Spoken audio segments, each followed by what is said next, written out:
Alrighty, this should be working now.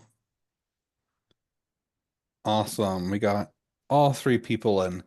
Well, hello everyone. My name is Roberto. I do not work with Zoom, but I am here to provide tech support and help with essentially making sure that things are running well in the background. I will be muted and quiet for the whole session until we get to ask questions. First, Greg's going to get here 20 minutes to give his presentation, then 20 minutes for Q&A, but that's a rough estimate. Greg can go as long as he wants, but not over 40 minutes.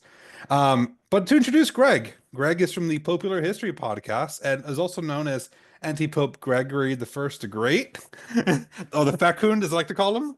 And he's a papist librarian who has 5 kids and inexplicably still has so much time on his hands. In addition to editing Pontifex, he's hosted Popular History since 2020 and Cardinal Numbers since 2023.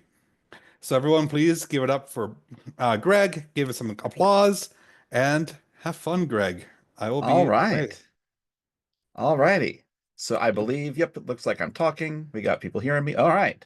So that's off to a good, strong start.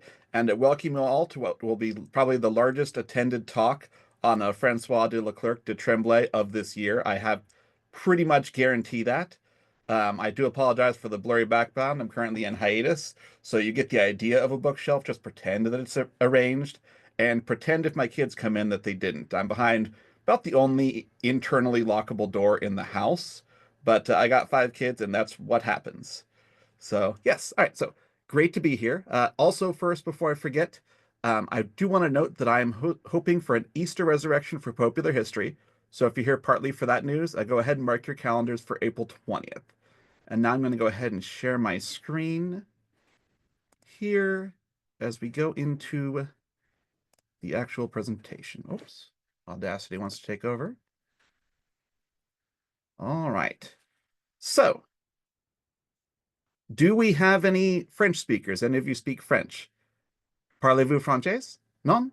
All right. For those of you who don't speak French but are interested in learning, I want you to know that this is not a good opportunity to do that. I will make you know less French. For those of you who do speak French, j'ai apprécié votre patience. I appreciate your patience with pronunciation. All right. Now that we are properly braced, let's talk about François de Leclerc du Tremblay, the 17th century French monk who inspired the term gray eminence for the masterfully manipulating power behind the throne type figure. I will mainly be calling him by his religious name, Père Joseph, in part because, as I have hinted, the more French I attempt, the more likely it is that I will be banned from France. All right, enough with the jokes. Well, those jokes. In any event, as listeners to my podcast might know, I'm a bit addicted to offering backstory. And really, there is some groundwork for us to get to before we get to today's topic. And of course, before we even get to that groundwork, I think it's worth noting that while it's important to understand the perception of Islam as a threat, to understand Père Joseph's worldview, and so I will be referring to that, if you use this talk as a justification for anything against Islam, I, as the author, am telling you that you have canonically missed the point. Okay, so my test audience said I should add some cultural context here to help the average person get into the world we're talking about more quickly. Specifically, my in-laws said I needed to talk about the Three Musketeers part right up front. So, yes, Cardinal Richelieu, who will be appearing at various points, is the main antagonist of the Three Musketeers. So if you know that, there's your hook. All for one for all. Okay, so with all that established, on to the promised historical groundwork. Our most distant thread is the first century Jewish laborer and Messiah figure, Jesus of Nazareth, whose followers began what the intrepid Gary Stevens of the History in the Bible podcast calls Jesus clubs, some of which would eventually form into what came to be called the Catholic Church. Many of Jesus' earliest followers were annoyed that he didn't have plans for a worldly kingdom, instead proclaiming, "My kingdom is not of this world." Nevertheless, fast forward a few centuries and the emerging Catholic Church was the state religion of the Roman Empire as it entered its last days, at least, in the West. Now, gaining the endorsement of a crumbling empire, now, Byzantinophiles, calm down, especially you, Roberto. Gaining the endorsement of a crumbling empire might not seem so helpful to an ambitious young religion like Catholicism, and to be sure, there were rocky times ahead, especially from that threat of heresies, that is. Christians whose beliefs didn't match up with what the Catholic Church was teaching. Fortunately for them, the Catholic Church found itself an earthly anchor in the form of the Franks, baptizing their king Clovis, a name which today is pronounced more like Louis, which you'll generally better know the Franks as the French. More of those rocky times I mentioned came from another religious movement that sprang up in the 7th century and soon launched into one of the most impressive territorial expansions in history, becoming the monster under the bed for many Christians in the process. Of course, I'm referring to Islam. In the 8th century, Charles Martel, who was theoretically a subject of Clovis's descendant Theodoric IV, secured his legacy by apparently stopping Islamic expansion deeper into France at the Battle of Tours. With the Pope's approval, Charles Martel's son, Pepin, deposed Theodoric IV's incompetent son, and it really is saying something about the state of the dynasty that the son part is more disputed than the incompetent part. I mentioned the Pope a minute ago, and I'm going to pretend you don't know who that is. By this time, the undisputed spiritual leader of the Catholic Church, the popes were having trouble on the temporal side of things. They were tired of being pushed around by whoever happened to rule Rome at the time, which is fair because Rome is one of the most contested cities in world history, and instead the Pope wanted to, rule Rome themselves. Pepin obliged, seizing much of central Italy and handing it over to the popes. A generation later, once another pope learned that having their own temporal power wasn't necessarily a guarantee against having his eyes gouged out, Pepin's son Charlemagne was crowned as Holy Roman Emperor, resurrecting the defunct imperial title in a way that really ticked off the current holders of that, well, I guess it makes it not wholly defunct imperial title, in Constantinople. Obviously, I could go on, but I'm summarizing here. Give me a break. The gloriously restored and holyified Roman Empire lasted a couple generations before it split into three, but for narrative convenience, I'm going to say two: France and the Holy Roman Empire. Under Charlemagne, they had been united, but that didn't stick, which was a bit unfortunate for the popes because they could really use a big, strong empire to help them right now. In 846, the outskirts of Rome were attacked by Muslim raiders, with Old St. Peter's itself being sacked. The monster under the bed seemed more real now than ever. With those foundations laid, let's fast forward, as this is still allegedly a talk on the 17th century François de Leclerc de Tremblay, aka Père Joseph. By Père Joseph's day, the perceived Islamic threat had shifted over the course of crusades and conquests, French-dominated crusades that ultimately failed, and Muslim conquests that largely succeeded, with the Ottoman Empire seizing Constantinople and a significant portion of southeastern Europe. And with the benefit of historical hindsight, I can tell you that their greatest territorial extent was yet to come. As he was coming up in the world, Père Joseph was a proponent of the idea to such an extent of a new crusade against the Ottomans that he not only wrote an epic poem about it, the Turkiad, but my normal starting point for research on cardinals and quasi-cardinals treats Apostle of the Crusade against the Turks as an official title he held from 1616 to 1625, something which doesn't seem to check out factually, but the fact that someone thought perhaps it did was telling. Importantly, this crusading idea was generally thought of as an achievable goal. Though powerful, the Ottomans weren't seen as invincible. In living memory, they had been humbled and had a significant portion of their navy destroyed.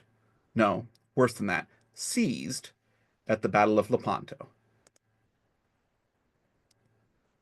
But Lepanto wasn't especially encouraging to the French, as they weren't really present there.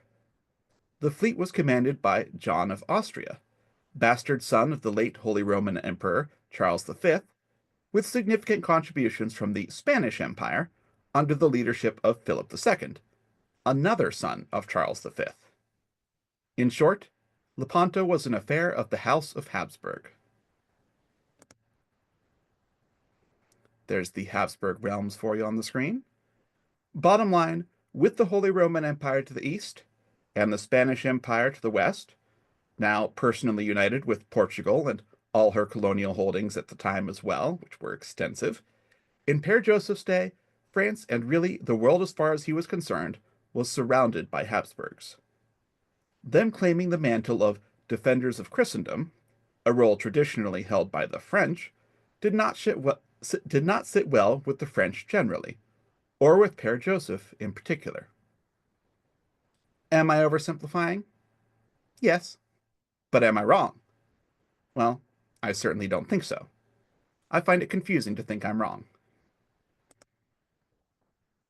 Speaking of people being wrong, and try not to take too much offense, keep in mind the conceit of my show is history through Pope-colored glasses, so the bias is intentional. Anyways, speaking of people being wrong, heretics were another bugbear in Père Joseph's world.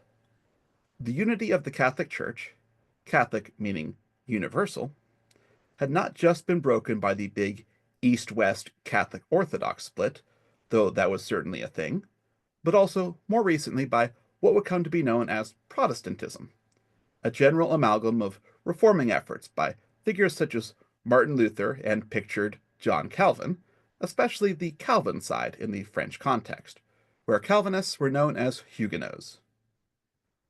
Protestant Catholic tensions in France, including the ascension and later assassination of a formerly Huguenot king, Henri IV, had led to multiple civil wars. And it's true to say, in many cases, opposition to the church and the crown were intimately connected. We're not to kings losing their heads yet, or to the Dutch literally eating their prime minister, but such events aren't far off. Suffice to say, things were tense. Besieging the Huguenots was a feature of Père Joseph's later career, to be sure, but he was just as happy besieging the Habsburgs, starting as a young man of 20 and carrying on into the 30 Years' War that would outlast him, thanks in part to his own machinations.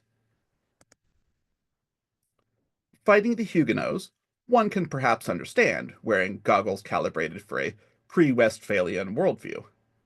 But as fighting against fellow Catholics, including sicking the emphatically Protestant warrior king of Sweden, Gustavus Adolphus, on the Holy Roman Emperor, well, that understandably raised questions for a man of the cloth, a monk like Père Joseph, though hopefully looking at some of the context helps explain the underlying concerns. Bottom line, Europe wasn't big enough for both France and the Habsburgs in Père Joseph's view. Yes, the Muslims and the heretics needed to be addressed. Again, the whole apostle of the crusade against the Turks thing. But the first order of business for Père Joseph was figuring out who was going to be doing the addressing, and more specifically, making sure it was going to be the French who took charge of things and led the way. Now, painting François Leclerc de Tremblay as a French nationalist at heart is probably something of a disappointing conclusion, in no small part due to its simplicity.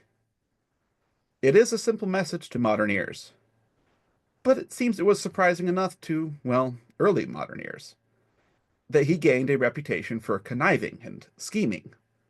After all, what else could explain how a Christian could war against other Christians instead of calling all to face the Ottomans together?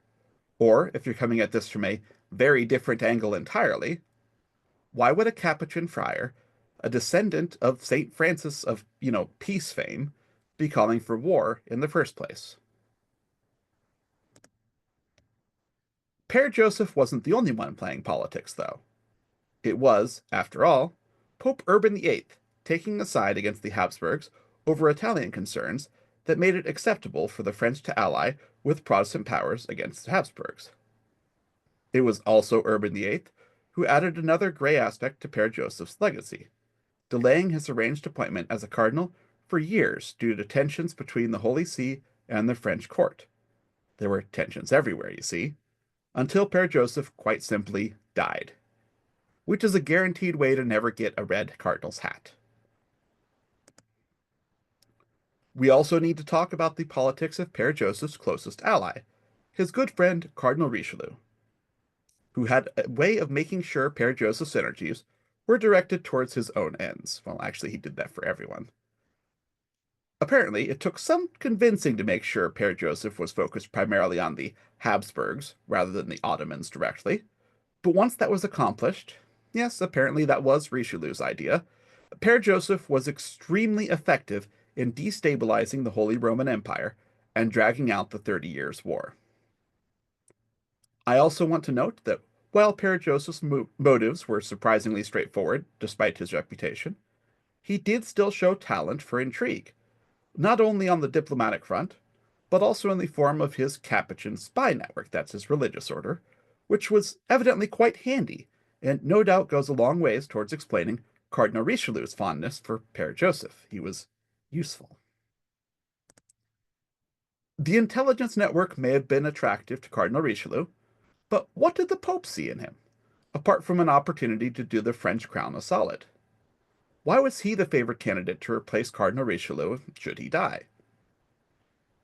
First off, never underestimate the utility of offering a cardinal's red hat as a way for the Pope to influence a monarch. It's the stuff alliances are made out of. And fundamentally, it really needs no further explanation than that. But in the case of Père Joseph, the Pope was also a likely fan of Père Joseph's orthodoxy, in opposition to the powerful Gallicanism of 17th century France, a sort of patriotic royalist heresy that even attracted Cardinal Richelieu in his later years. Ecclesiastical French nationalism on steroids, basically. Père Joseph also had the classic holy man thing going on. You might think the church would have no shortage of holy men, but Père Joseph was operating in a world still feeling from the backlash of the mix of perceived and actual Renaissance extravagance and worldliness that was an important trigger for the Protestant Reformation.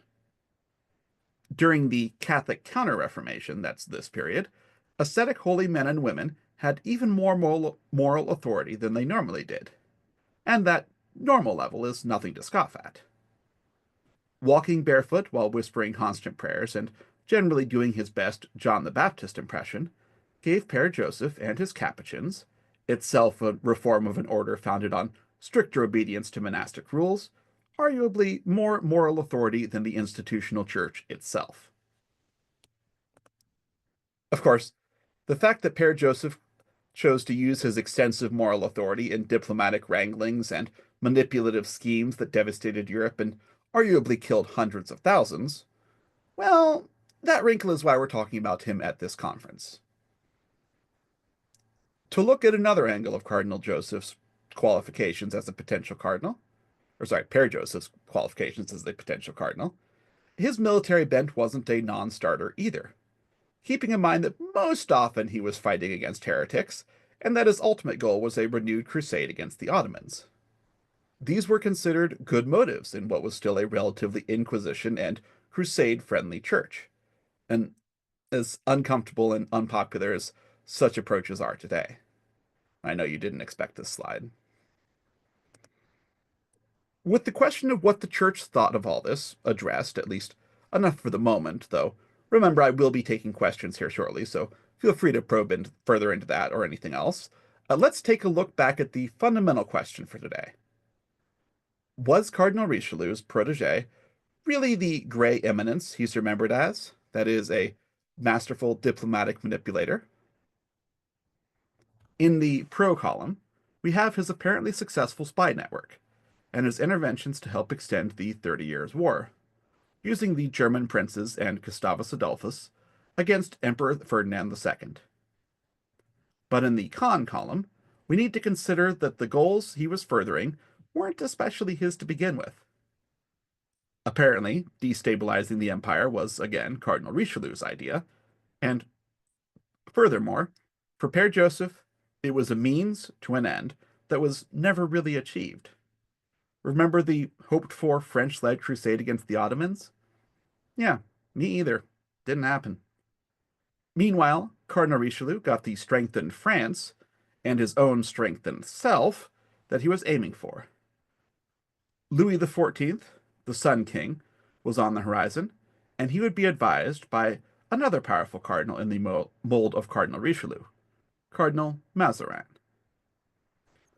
Meanwhile, Père Joseph would have no successor for his dream, and looking into things, I see no reason to suspect that the apocryphal exhortation of Richelieu to Père Joseph as he was dying in his arms, "Courage, Father Joseph, we have won Bresciac." I don't think that would have been much consolation even if it had happened. What good for the church was the fall of another German city? When do we crusade again? In the end, Père Joseph was a masterful manipulator, overshadowed by the real cardinal. Rather than the shadowy power behind the throne, he was the obedient shadow behind that power. He was Cardinal Richelieu's servant. He did get a really cool painting, though, to go with that nod in the Crusader Kings video games. Now it's question time. All righty, everyone. Give it up for Greg here. Um, so we do have a few questions. So this one is from Sarah. So Greg, this might be a little beyond the scope, but why were France and Spain rivals despite both being Catholic powers in the 30 Years' War? So that goes back to at this, I mean, part of it's their strong neighboring nations. They figure out how to rival, and when everyone's Catholic, it kind of narrows out. Europe is pretty well home to a lot of squabbling, but not everyone was Catholic at this point, and there is some interesting stuff going on religiously all over the place. Bottom line, you've got France and Spain kind of rivaling with each other for the same reason you have France and the Holy Roman Empire rivaling with each other. Going back to that map, they're both part of the Habsburg holdings. So it's actually the same family, even though even at this point they are, different kingdoms or different empires, I should say. I don't want to demote them. Alrighty, and then I have a question for you. Could you go into a bit more detail about what makes the Capuchin friars different from other religious orders? Yeah. So the Capuchins are formed out of the Franciscans. So fundamentally, they're kind of in that school. A lot of you may be familiar with the 13th century, Saint Francis. There's a lot of Saint Francis's in church history, but this is the big one of big ones. So, he was a wealthy kid, and then he decided to go ahead and, abandon his wealth and his family's wealth and his promising merchant career and just give it all to the poor. And then, when he did go off to the Holy Land during the Crusades, it wasn't, to raise a sword. It was to personally try to convert one of the I think it would have been a Shah. I forget the different titles, but the guy who was running Egypt. He was over in Cairo, personally trying to make him be Christian. So he had a lot of guts, and he had a lot of followers just because of how sincere he was. So that was the Franciscans. The Capuchins came along a few centuries later because there's a pattern in the history of holy orders where they start, everyone gets really excited because of like the intensity of it, and then a few generations on, people kind of do it because it's what their uncle did, and it's sort of like the family side hustle. You get your kid that's going to inherit everything. After a few other kids, you're going to give one to the church, and usually you give it to maybe to the same institution that your great uncle went to or whatever. So it just kind of becomes like a family thing. It sort of gets watered down, I guess would be the term. So periodically with these religious orders, it is not unusual to see a reform movement even within the religious order, much like you would see like Protestant reformations popping up in the church as a whole. You saw the Capuchins basically popping up among the Franciscans. Now, granted, that's all within Catholicism, but that's what I talk about when the Capuchins are a reform of the Franciscans. And I think actually later on it might be the Trappists were coming from like as another reform from the Capuchins. I think they're tied up there.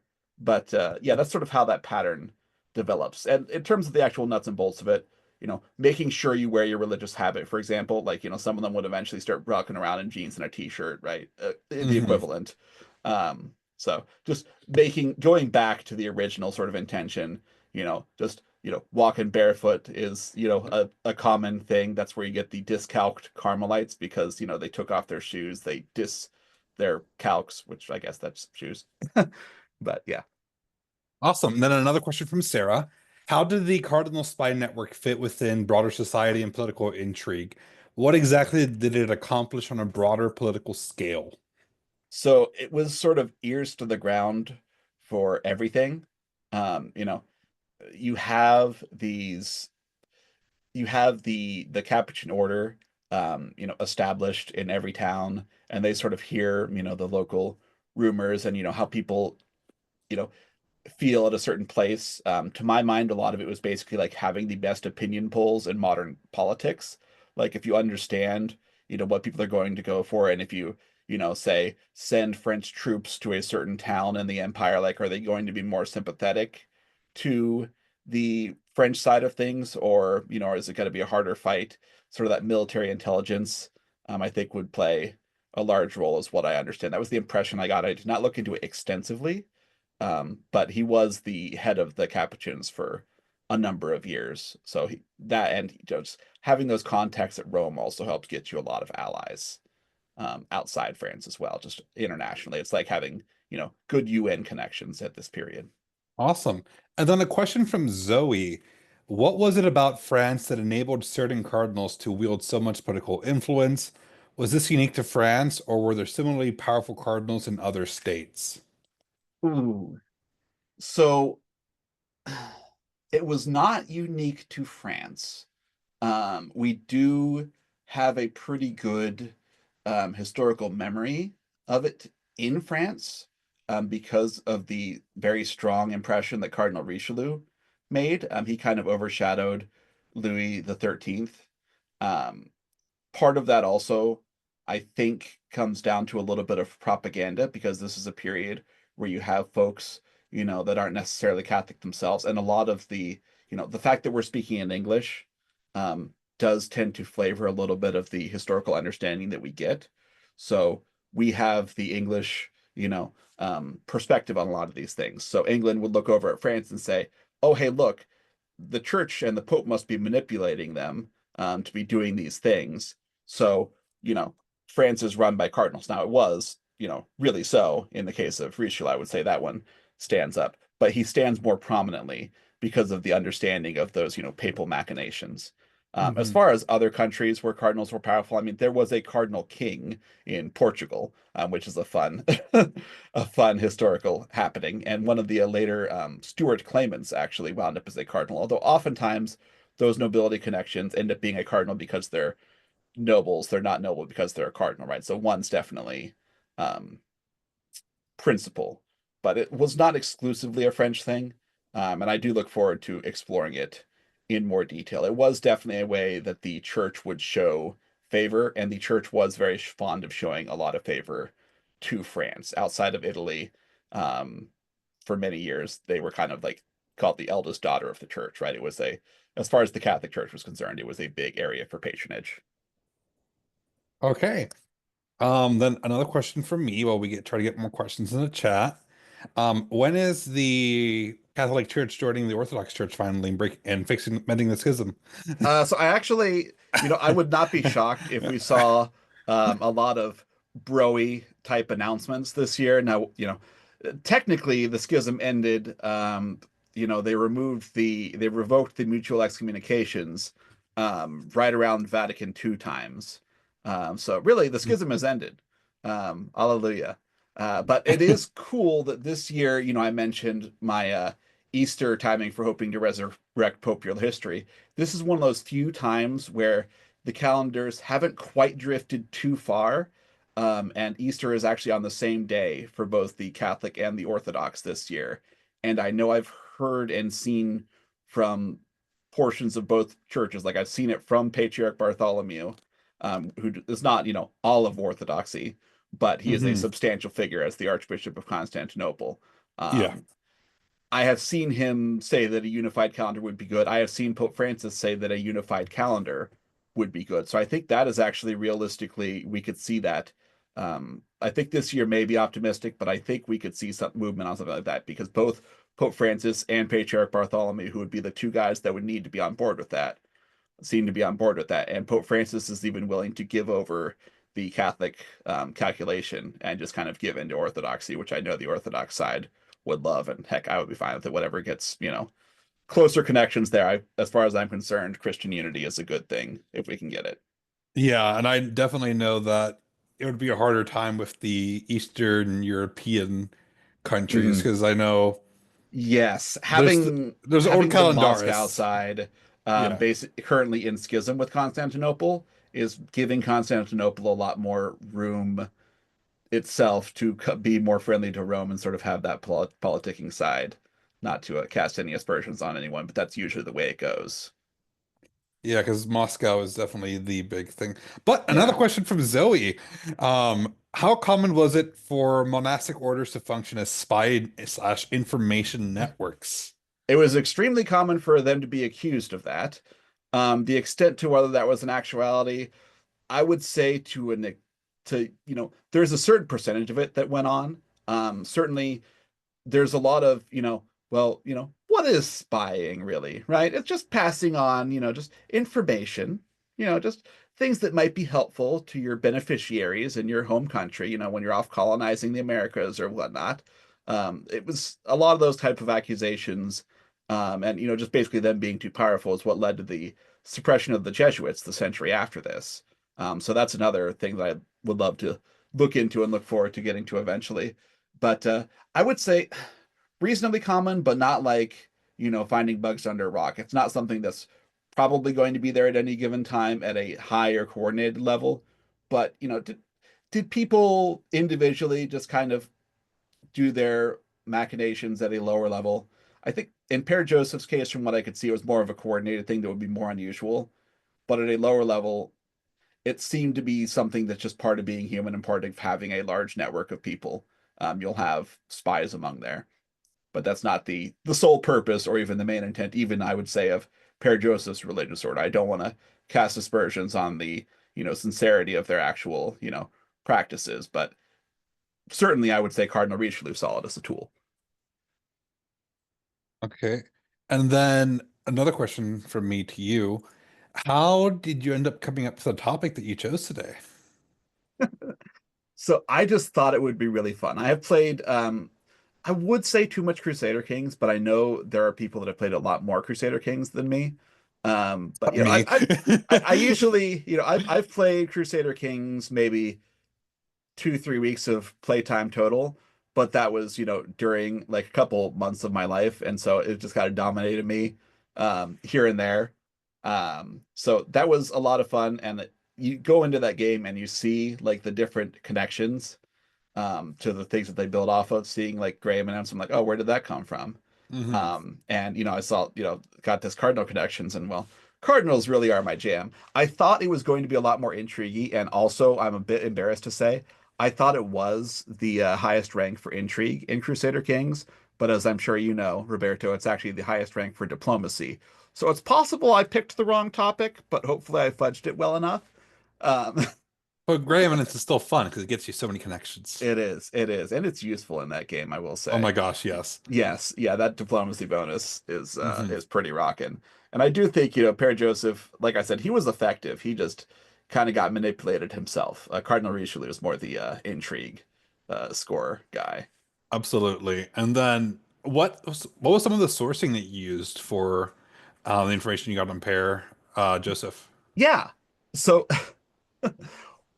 the thing that cracked me up actually when I had like the big laugh out loud moment that I had, I used, my normal sources for Cardinals.